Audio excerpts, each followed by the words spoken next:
कोरेगावच्या कोंडीत मंत्री अडकले, ऊस ट्रॉलीने ठप्प शहर, रिंग रोड शिवाय पर्याय नाही. शिवेंद्रसिंहराजे भोसले. कोरेगाव शहरातील ऊस वाहतुकीमुळे निर्माण झालेली वाहतूक कोंडी आता अशा टप्प्यावर पोहोचली आहे की राज्याचे सार्वजनिक बांधकाम मंत्री श्रीमंत छत्रपती शिवेंद्रसिंहराजे भोसले यांना सुद्धा या कोंडीचा प्रत्यक्ष अनुभव घ्यावा लागला. शुक्रवारी सायंकाळी 6:30 वाजण्याच्या सुमारास अकलूजहून साताऱ्याकडे जाणाऱ्या त्यांच्या ताफ्याला Azad Chowk DK oil mill परिसरात वाहतुकीच्या रांगा भेटल्या आणि ताफा काही काळ ठप्प झाला. रस्त्यावर ट्रॉलींची गर्दी इतकी होती की वाहतूक सुरळीत करण्यासाठी कर्मचाऱ्यांना अक्षरशः धावपळ करावी लागली. या घटनेनंतर मंत्री भोसले यांनी स्पष्ट प्रतिक्रिया दिली. ते म्हणाले, होय, मी स्वतः कोरेगावात कोंडीत अडकलो. हा रस्ता अरुंद आहे आणि ठेकेदार कंपनीकडून समाधानकारक काम होत नाही. वारंवार सूचना देऊनही दुर्लक्ष होत आहे. त्यामुळे त्या कंपनीकडून काम काढून घेण्याची प्रक्रिया सुरू आहे. कोरेगावसाठी रिंग रोड ही आता गरज नसून अपरिहार्यता आहे. गेल्या वर्षी पुसेगाव येथे सद्गुरू परमपूज्य सेवागिरी महाराजांच्या यात्रेत मी हेच सांगितले होते. जर स्थानिक आमदार महेश शिंदे यांनी नागरिक, व्यापारी आणि व्यावसायिकांची मानसिकता तयार केली तर रिंग रोडमुळे कोरेगावच्या वाहतूक समस्येवर कायमस्वरूपी तोडगा निघू शकतो. सध्या कोरेगाव वाहतूक नियंत्रण शाखेकडे केवळ 4 कर्मचारी आहेत. रात्रगस्त, सुट्ट्या आणि इतर जबाबदाऱ्या सांभाळताना प्रत्यक्ष रस्त्यावर 2 ते 3च कर्मचारी काम करतात. अशा मर्यादित मनुष्यबळासह सुमारे 12 साखर कारखान्यांची ऊस वाहतूक शहरातून होते. त्यामुळे तब्बल 140 दिवस शहर ठप्प राहते. रस्ते अरुंद, ट्रॉलींची साखळी, हॉर्नचा गोंगाट आणि नागरिकांचा त्रास हे दृश्य आता कोरेगावचे वास्तव झाले आहे. नागरिकांचाही संताप वाढला आहे. मंत्र्यांनाही अडकावे लागते. मग आम्ही कोणत्या अपेक्षेने रस्त्यावर उतरू, असा सवाल नागरिकांनी उपस्थित केला आहे. रिंग रोडच्या चर्चेला आता वेग आला असून ही घटना प्रशासनाला जागे करणारी ठरावी अशी सर्वसामान्यांची अपेक्षा आहे. शिवेंद्र बाबा ठीक आहे. शिवेंद्र बाबा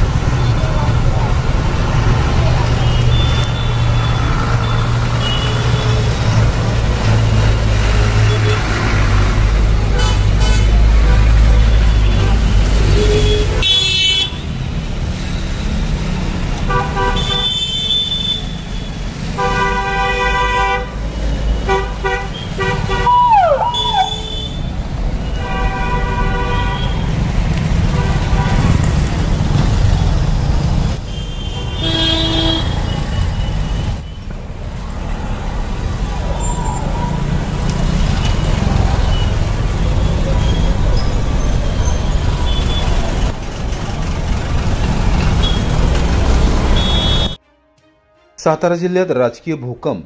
सुनील माने यांचा राष्ट्रवादी काँग्रेस शरद पवार गटाला धक्का. अजितदादा गटात प्रवेशाची घोषणा. राष्ट्रवादी काँग्रेस शरदचंद्र पवार पक्षाचे जिल्हाध्यक्ष आणि रहिमतपूरचे माजी नगराध्यक्ष सुनील माने यांनी पक्षाच्या जिल्हाध्यक्ष पदासह पक्ष सदस्यत्वाचाही राजीनामा दिला आहे. येत्या रविवारी 9 नोव्हेंबर रोजी ते उपमुख्यमंत्री अजितदादा पवार यांच्या उपस्थितीमध्ये अजितदादा गटात जाहीर प्रवेश करणार आहेत. रहिमतपूर येथे शुक्रवारी दुपारी 4 वाजता झालेल्या पत्रकार परिषदेत माने यांनी निर्णयाची घोषणा केली. त्यांच्यासोबत कोरेगाव तालुका शेतकरी सहकारी खरेदी विक्री संघाचे चेअरमन शहाजीराव क्षीरसागर, सह्याद्री सहकारी साखर कारखान्याचे माजी संचालक संभाजीराव गायकवाड आणि माजी नगराध्यक्ष आनंद कोरे यावेळी उपस्थित होते. माने यांनी सांगितले की कार्यकर्त्यांच्या आग्रहामुळे आणि विकासाच्या दृष्टीने त्यांनी हा निर्णय घेतला आहे. यावेळी क्षीरसागर यांनीही सांगितले की उपमुख्यमंत्री अजितदादा पवार यांच्या नेतृत्वाखाली परिसराच्या विकासाला नवी दिशा मिळेल. या निर्णयामुळे राष्ट्रवादी काँग्रेस शरदचंद्र पवार पक्षाला मोठा धक्का बसला असून माजी मंत्री बाळासाहेब पाटील यांच्यासाठीही ही गंभीर राजकीय घडामोड ठरत आहे. नगरपालिका निवडणुकांच्या पार्श्वभूमीवर या राजीनाम्यामुळे जिल्ह्यातील राजकीय समीकरणे ढवळून निघण्याची शक्यता आहे. राष्ट्रवादी काँग्रेस पक्षाचे आदरणीय पवारसाहेब यांच्या गटाच्या जिल्हाध्यक्षपदाचा राजीनामा मी काल पक्षाकडे राज्याचे प्रांताध्यक्ष आदरणीय शशिकांत शिंदे साहेबांकडे पाठवलेला आहे. पक्षामध्ये मी जवळपास 10 ते 12 वर्ष एका विचारधारेनं काम केलं आणि त्या विचारधारेच्या माध्यमातून पक्षाची संघटना त्या ठिकाणी बळकट करण्यासाठी मी काम करत असताना पक्षाच्या सर्व घटकांचं, प्रांताध्यक्ष असतील किंवा माझे सर्व सहकारी, सर्व सेलचे पदाधिकारी जिल्ह्यातल्या सगळ्या माणसांनी चांगल्या पद्धतीने सहकार्य केलं. त्या ठिकाणी मी माझा राजीनामा काल सपोर्ट केला आहे. पुढची भूमिका काय? मी सगळ्या कार्यकर्त्यांची चर्चा 2 दिवस केली. शेवटी राजकारणामध्ये काम करत असताना मी सुरुवातीला आदरणीय अजितदादांच्या नेतृत्वाखाली काम सुरू केलं. म्हणजे राष्ट्रवादी एकत्र असताना सुरुवातीला 99 साली मी राष्ट्रवादी पक्षाचा युवक अध्यक्ष म्हणून काम करतो. त्यानंतर कार्याध्यक्ष म्हणून काम केलं, फादरचा अध्यक्ष म्हणून काम केलं. त्यामुळे सर्व कार्यकर्त्यांची इच्छा आहे की शेवटी आपण विचारधारेशी असलं पाहिजे. राजकारणामध्ये विचारधारा महत्त्वाची आहे सत्तेपेक्षा. आणि अजितदादा हे त्याच विचारधारेचे आहेत. ज्या विचारधारेच्या पक्षात मी काम करतो त्या विचारधारेचे दादा हे आज काम करतात. त्यामुळे अजितदादाच्या जाण्याचा आमचा सर्वांचा निर्णय झालेला आहे. प्रवेश कधी? 9 तारखेला संध्याकाळी 6 वाजता गांधी चौक रहमतपूरमध्ये. ज्यावेळेला दादा आणि साहेब वेगवेगळे झाले त्यावेळेला तुम्ही दादांच्या बरोबर का गेला नाही? असं काही नाही. दादांच्याबरोबर जाण्याचा न जाण्याचा असं काही हेतू नव्हता. परंतु त्यावेळेला जिल्ह्याची एक हे असेल किंवा सगळ्यांची चर्चा असेल. आम्हाला वाटतं की दादा त्या ठिकाणी त्यावेळी पक्षात गेले, दादा सरकारमध्ये गेले की दादा त्या सरकारमध्ये सामील होऊन विचारधारा सोडतील. परंतु दादाने कुठलीही विचारधारा कधी सोडली नाही. तरुणाईसाठी सुवर्ण संधी. तेजसदादा शिंदे व युवा नेते गौरव जाधव यांच्या वाढदिवसानिमित्त पुशेगाव येथे शनिवारी भव्य रोजगार मेळावा. राजकारणासोबत समाजकारण आणि जनसंपर्काचा अनोखा संगम दाखवणारे राष्ट्रवादी महाराष्ट्र जनरल कामगार युनियनचे अध्यक्ष तेजसदादा शिंदे व सुवर्णनगरी पुशेगाव येथील श्री सेवागिरी देवस्थान ट्रस्टचे विश्वस्त युवा नेते गौरव जाधव यांच्या वाढदिवसाचे औचित्य साधून एक उपयुक्त आणि प्रेरणादायी उपक्रम राबवण्यात येत आहे. समाजातील युवकांना रोजगारांच्या संधी उपलब्ध करून देण्यासाठी शनिवार दिनांक 8 नोव्हेंबर रोजी सकाळी 9 ते दुपारी 3 वाजेपर्यंत सेवागिरी हॉल पुशेगाव येथे भव्य रोजगार मेळाव्याचे आयोजन करण्यात आले आहे. या रोजगार मेळाव्यात विविध नामांकित कंपन्या, औद्योगिक संस्था आणि सेवा क्षेत्रातील प्रतिनिधी सहभागी होणार आहेत. नोकरी शोधणाऱ्या तरुणींना आपल्या पात्रतेनुसार योग्य पदांसाठी थेट मुलाखतीची संधी या ठिकाणी मिळणार आहे. त्यामुळे हा मेळावा युवकांसाठी एकाच छताखाली रोजगार मिळवण्याची सुवर्ण संधी ठरणार आहे. महाविकास आघाडी तसेच राष्ट्रवादी काँग्रेस शरदचंद्र पवार पक्ष यांच्या वतीने या उपक्रमाचे आयोजन करण्यात आले असून स्थानिक पातळीवर युवकांना रोजगारांच्या संधी उपलब्ध करून देणे, बेरोजगारी कमी करणे आणि ग्रामीण भागातील आर्थिक स्वावलंबन वाढवणे हा मेळाव्याचा प्रमुख हेतू आहे. तेजसदादा शिंदे यांनी राष्ट्रवादी युवक काँग्रेसच्या जिल्हाध्यक्षपदाची धुरा यशस्वीरित्या सांभाळली होती. तरुणांमध्ये विशेष लोकप्रिय असलेल्या या नेतृत्वाने ग्रामीण भागातील युवक युवतींसाठी विशेष पुढाकार घेतला आहे. श्री सेवागिरी देवस्थान ट्रस्टचे विश्वस्त आणि युवा नेते गौरव जाधव यांनी देखील ग्रामीण भागाच्या सर्वांगीण विकासासाठी हा उपक्रम हाती घेतला आहे. राष्ट्रवादी काँग्रेस शरदचंद्र पवार पक्षाचे प्रदेशाध्यक्ष आमदार शशिकांत शिंदे यांच्या मार्गदर्शनाखाली हा उपक्रम यशस्वी करण्याचा निर्धार करण्यात आला आहे. या रोजगार मेळाव्यात अभियांत्रिकी, तंत्रज्ञान, बँकिंग, सेवा क्षेत्र, उत्पादन, विपणन, कृषी आणि आरोग्य अशा विविध क्षेत्रातील संधी उपलब्ध राहतील. आवश्यक कागदपत्रे, शैक्षणिक कागदपत्रे, प्रमाणपत्रे, ओळखपत्रे, बायोडाटा घेऊन येण्याचे आवाहन आयोजकांनी युवकांना केले आहे.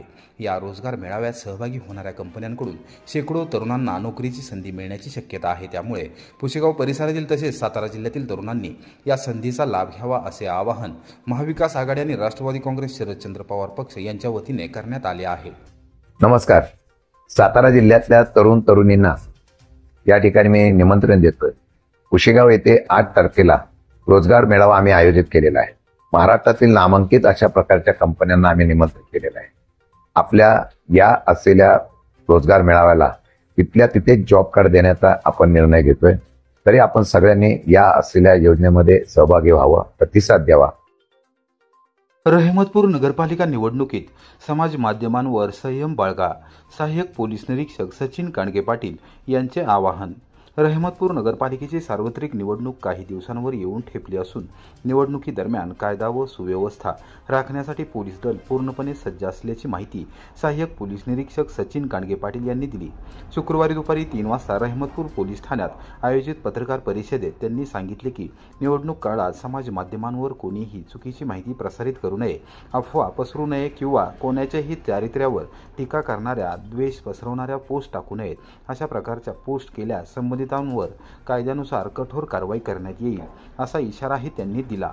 निवडणूक पारदर्शक आणि शांततेत पार पाडण्यासाठी पोलीस प्रशासनाकडून आवश्यक ती सर्व तयारी करण्यात आली असल्याचे कांडगे पाटील यांनी सांगितले. नागरिकांनी अफवांवर विश्वास न ठेवता पोलिसांना सहकार्य करण्याचे आवाहनही त्यांनी यावेळी केले. सचिन कांडगे आपल्या रहिमतपूर पोलीस स्टेशन हद्दीमध्ये रहिमतपूर नगरपालिका इलेक्शन 2025 येत्या काही दिवसात होणार आहे.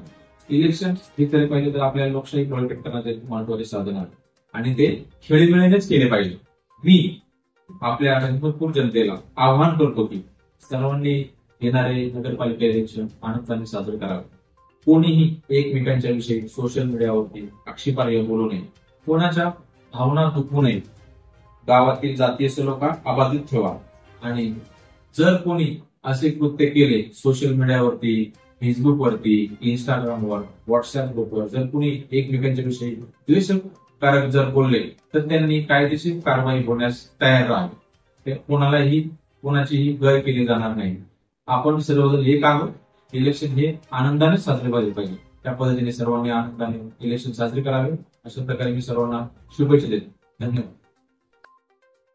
ऊसाला प्रतिटन 4,000 रुपये दर व 3,750 रुपयांचा पहिला हप्ता मिळावा या मागणीसाठी आज कराड पाटण महामार्गावरील तांबवे फाटा साकुर्डे येथे शेतकरी कामगार पक्ष, बळीराजा शेतकरी संघटना, राष्ट्रीय समाज पक्ष आणि प्रहार संघटना यांच्या संयुक्त विद्यमाने सकाळी 11 वाजण्याच्या सुमारास रास्ता रोको आंदोलन करण्यात आले. या आंदोलनात शेतकरी मोठ्या संख्येने सहभागी झाले. यावेळी शेकापचे जिल्हाध्यक्ष ॲडव्होकेट समीर देसाई म्हणाले, गेल्या 10 वर्षांपासून ऊस उत्पादकांना योग्य दर मिळत नाही. सरकारने FRP धोरणात तातडीने बदल करून शेतकऱ्यांना न्याय द्यावा. साखरेला जीवनावश्यक वस्तूंच्या यादीतून वगळावे. साखर आता देशात मुबलक प्रमाणात उत्पादित होते, त्यामुळे घरगुती व औद्योगिक वापरासाठी स्वतंत्र दर ठेवावा. घरगुती वापरासाठी 25 रुपये आणि कमर्शियल वापरासाठी 70 रुपये किलो दर ठेवल्यास ऊसाला 5,000 रुपये दर देणे शक्य होईल. बळीराजा शेतकरी संघटनेचे जिल्हाध्यक्ष चंद्रकांत यादव म्हणाले, मागील वर्षी ठरल्याप्रमाणे अतिरिक्त 200 रुपये कारखानदारांनी देणे आवश्यक आहे. आजच्या आंदोलनाची ताकद अशीच एकजुटीने कायम राहिली तर कारखानदार ऊसाला 4,000 रुपये दर देण्यास भाग पाडतील. सुमारे अर्धा तास रस्त्यावर चक्काजाम झाल्याने दोन्ही बाजूंना 2 किलोमीटरपर्यंत वाहनांची लांबच लांब रांग लागली होती. यावेळी भाई अरुण डुबल, हैबतराव पवार, संभाजीराव जाधव, मनोज हुबाळे, डॉक्टर देशमुख यांच्यासह विविध संघटनांचे पदाधिकारी यावेळी उपस्थित होते. रासपचे कार्याध्यक्ष महेश जिरंगे यांनी शेतकऱ्यांचे आभार मानले. या आंदोलनामुळे शेतकऱ्यांच्या प्रश्नांकडे सरकारचे लक्ष वेधले गेले असून ऊस दराच्या न्याय मागणीसाठीचा हा लढा पुढे अधिक तीव्र होणार असल्याचे संकेत मिळाले आहेत.